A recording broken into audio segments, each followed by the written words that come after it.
Hola, Dios te bendiga. Te saluda el pastor Benjamín Martínez. Este día, hermanos, en nuestro devocional vamos a estar meditando en el primer libro de Samuel, capítulo 23, del versículo 1 al 14. David salva a sus compatriotas. Te invitamos a que pauses este audio si es que aún no has hecho una oración y le pidas a Dios que Él sea el que te ayude, que te guíe y hable a tu vida en este día, para que cada día podamos nosotros ver cuál es la voluntad de Dios hacia nosotros. Si ya lo hiciste así, pues entonces vamos a leer lo que la palabra de Dios dice. La palabra de Dios dice así: los filisteos atacaron la ciudad de Keilah y se llevaron el trigo recién cosechado.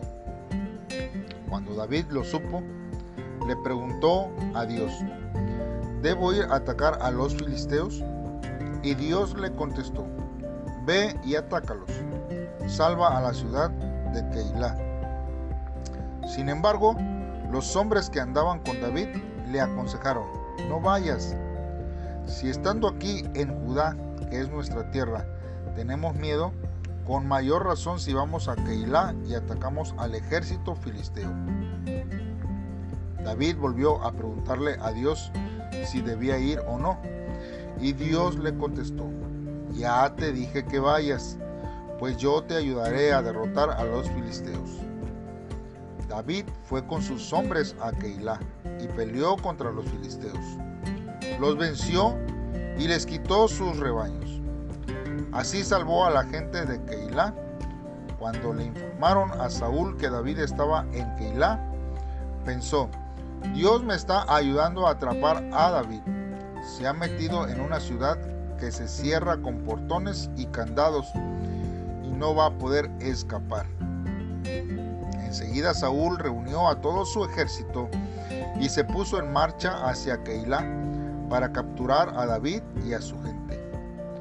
Pero Abiatar, el hijo del sacerdote Ahimelech, tenía un chaleco sacerdotal que usaban los sacerdotes para conocer la voluntad de Dios.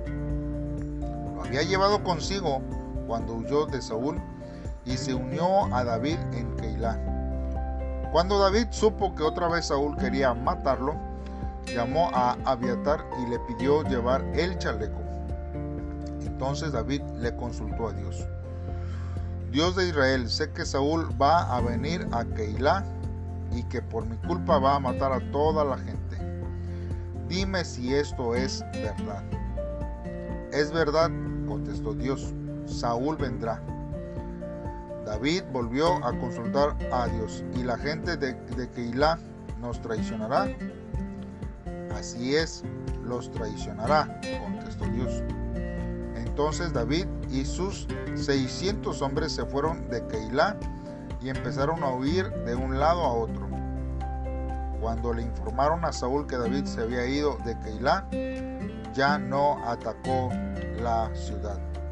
Desde entonces, David se escondía en las cuevas bien protegido que había en el desierto de Zif, y aunque Saúl le buscaba todo el tiempo, Dios no dejaba que lo encontrara. Muy bien, hermanos, pues entonces vamos a meditar a través de esos versos en la palabra de Dios. Bien, hermanos, vemos, hermanos, que David tuvo que ver algunas situaciones en cuanto a lo que Dios quería hacer, aunque él se encontraba con personajes que eran abandonados, huyendo. Quizás eran los más desafortunados. Pues él fue para ellos un líder. Ahora, vamos a ir viendo, hermanos, que Keilah, hermanos, fue una ciudad amurallada que se ubicaba, hermanos, a unos 5 kilómetros al sur de las cuevas de Adula. Entonces, hermanos, fácilmente hubieran llegado las noticias de donde estaba David. Y vemos, hermanos, que en el capítulo 22 termina con la conversación entre David y Abiatar. Y como nos informa, hermanos, estos versos, el sacerdote había traído el efod consigo. El efod, hermanos, llevaba el pectoral con las 12 piedras preciosas identificadas con los nombres de Urim y Tumim. También, hermanos, nos informa sobre el propósito de este simbolismo tocante a la guía, hermanos, del pueblo de Dios en la voluntad divina. Y como antes, hermanos, nosotros hemos comentado, no sabemos exactamente cómo funcionaba el proceso de comunicación ante el efod y el Urim y Tumim, pero aceptamos, hermanos, el concepto de que el sacerdote, como representante de Dios, echaba suertes que podían, hermanos, verificar una respuesta afirmativa o negativa. Pero también, hermanos, es posible que Dios le dio al sacerdote una palabra o quizás una forma de impresión de palabras sobre su mente, y le daba la respuesta dada a través del Espíritu Santo. Cabe mencionar, hermanos, que nuestro Señor Jesucristo es el cumplimiento de este simbolismo, siendo Él mismo, hermanos, nuestro sumo sacerdote, y es el fin de todas las luces y perfecciones, es el testigo fiel y es la verdad absoluta en todo, hermanos, lo que está alrededor de Él. Ahora, nosotros vemos, hermanos, que 2 veces tuvo que consultar David a Dios referente a su auxilio en Keilah.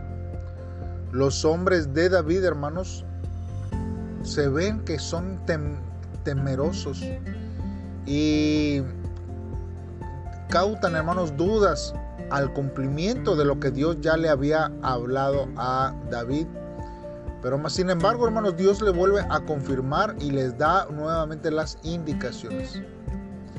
Cuando nosotros vemos que la Biblia nos dice que Dios usó un imperativo que es ve, hermanos, nos da la posición de ver lo que le sigue. Por ejemplo, vemos aquí que hay verbos que dice ataca y libra, ¿no? O sea que hay unos verbos, hermanos, que tienen propósito. Y este último, hermanos, es realmente la palabra salva. Nosotros leemos ahí libra en la Reina Valera 1960, pero realmente es salva, estableciendo, hermanos, el hecho de que David funcionaba como los jueces que Jehová levantaba para salvarles de la mano de los que los despojaban.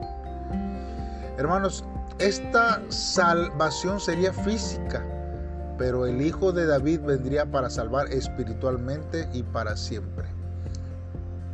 Nosotros vemos, hermanos, que en el versículo 4 se aclara que Dios entregaría en su mano a los filisteos. Y nuevamente, hermanos, cuando nosotros leemos que el verbo entregar más bien tiene el sentido, hermanos, de dar como un regalo. Y esta victoria, hermanos, no se realizará a base de un esfuerzo físico, por los méritos, porque realmente los hombres tenían miedo, porque sabían que podían ser exhibidos y aún hasta perder, sino que esto, hermanos, se realizaría por medio del don de Dios que estaría con ellos. Y aunque ellos combatieron, la victoria, hermanos, les había sido asegurada de antemano. Así es también, hermanos, con nuestra lucha contra el enemigo, hermanos, de nuestras almas. Dios, hermanos, ya tiene el propósito para nuestra vida. Solamente nosotros tenemos que salir a luchar, hermanos, y ir a combatir, hermanos, y en auxilio hacia nuestros amigos, vecinos, familiares que necesitan nuestra ayuda alrededor nuestro. Tenemos nosotros, hermanos, que salir, porque hay gente que nos necesita nuestra ayuda, pues su situación no es tan favorable en ellos, hermanos. Y Dios, hermanos, estará dándonos la victoria siempre. Ahora, David, hermanos, estaba en Keilá. David y sus hombres, hermanos, alcanzaron la victoria. Además, fueron fortalecidos por los alimentos y los bienes que llevaron a cabo el botín de esta guerra. Desafortunadamente, hermanos, no todos en Keilá apreciaban a su gran benefactor David.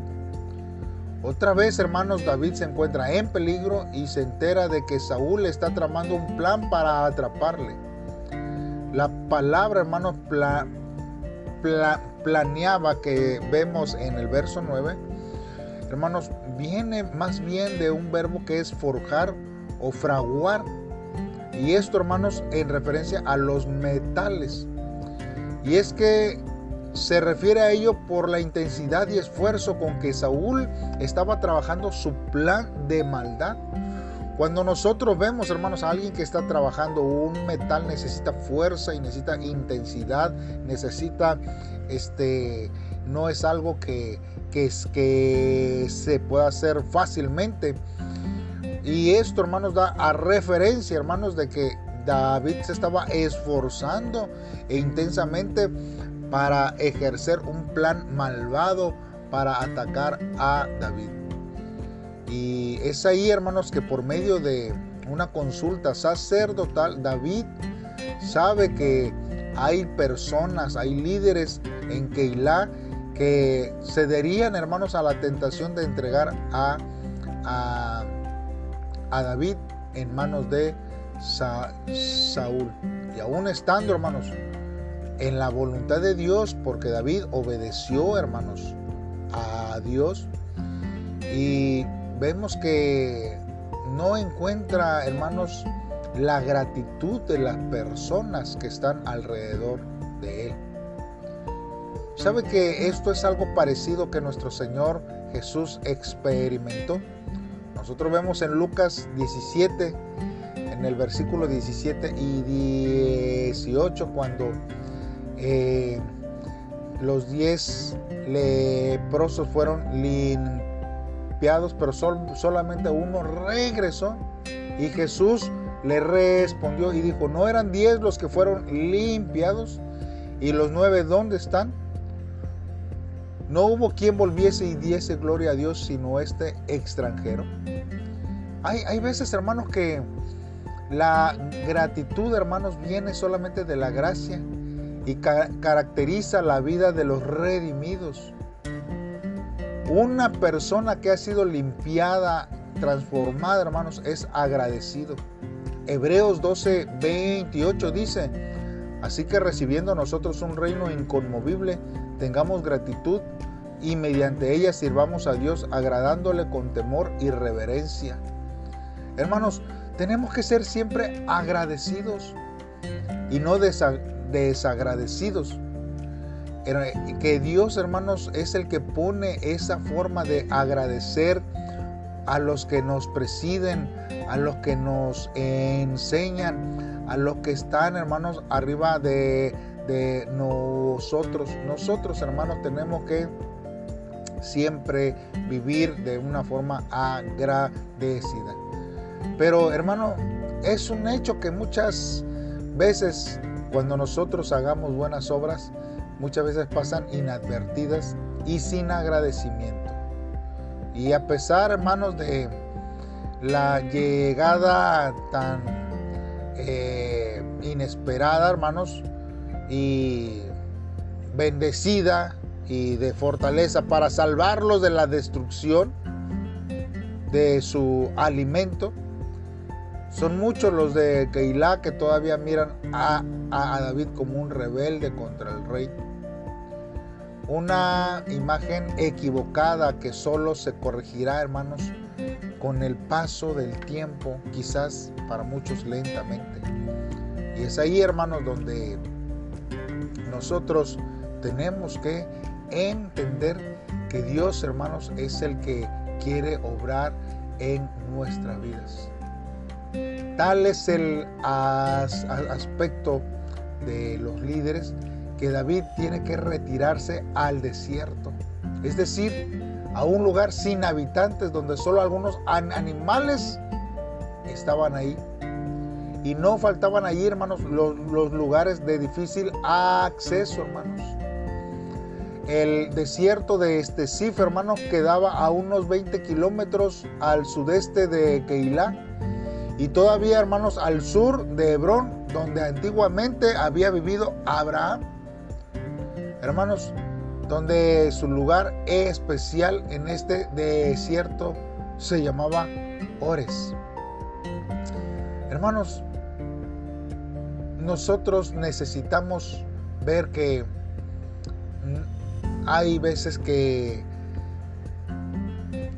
hay personas que pueden tratar de herir nuestros sentimientos, nuestra dedicación, pero eso, hermano, no debe de impedir que nosotros no hagamos la voluntad de Dios.